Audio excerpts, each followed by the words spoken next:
வராகி அம்மனின் உருவம். வராகி அம்மன் அன்னை பராசக்தியின் கோப வடிவங்களில் ஒருவள். அவளது உருவம் மிகவும் சக்தி வாய்ந்தது. அவள் காட்டுப்பன்றியின் முகமும் மனித உடலும் கொண்டவள். 8 கைகளில் பல்வேறு ஆயுதங்களை ஏந்தியிருப்பாள். அவள் தாமரை மலரில் அமர்ந்திருப்பாள். அவளது கண்கள் சிவந்தும் கோபமாகவும் காணப்படும். இருப்பினும் அவரது கோபம் பக்தர்களுக்கு எதிராக அல்ல, தீய சக்திகளுக்கு எதிராகவே இருக்கும். பண்டைய காலத்தில் மாயாவி என்றொரு அரக்கன் இருந்தான். அவன் கடும் தவம் செய்து பிரம்மனிடம் பல வரங்களை பெற்றிருந்தான். அந்த வரங்களால் அவன் தேவர்கள், மனிதர்கள், அசுரர்கள் என அனைவரையும் அடக்கி ஆண்டான். அவன் மாய வித்தைகளில் மிகவும் வல்லவன். எனவே அவனை கண்டறிந்து அழிப்பது தேவர்களுக்கு சவாலாக இருந்தது.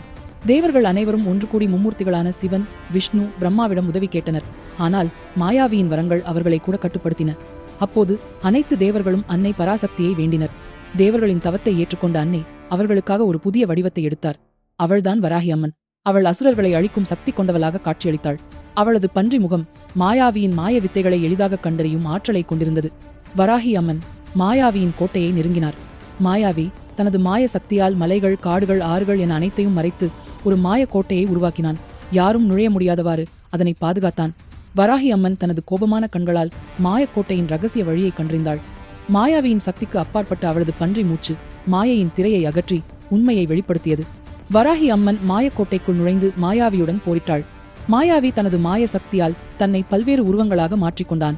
வராகி அம்மன் தனது கோபக்குரலால் மாயாவியின் உருவங்களை உடைத்து அவனை வீழ்த்தினாள். மாயாவி தனது இறுதி மூச்சு வரை தன்னை மறைக்க முயற்சித்தான். ஆனால் வராகி அம்மனின் பன்றி முகம் இருள் சூழ்ந்த வழியிலும் அவனை பின்தொடர்ந்து இறுதியில் அவனை அழித்தது. வராகி அம்மன் தனது கோபத்தால் மாயாவியை அழித்தாலும் தன் பக்தர்களுக்கு அவள் கருணையின் வடிவமாக இருக்கிறாள். அவள் பக்தர்களை பாதுகாக்கிறாள், துன்பங்களிலிருந்து விடுவிக்கிறாள். அவளது பன்றி முகம் இருளில் இருக்கும் உண்மையை வெளிப்படுத்துவது போல நம் வாழ்க்கையில் உள்ள துன்பங்களையும் தடைகளையும் நீக்கும்.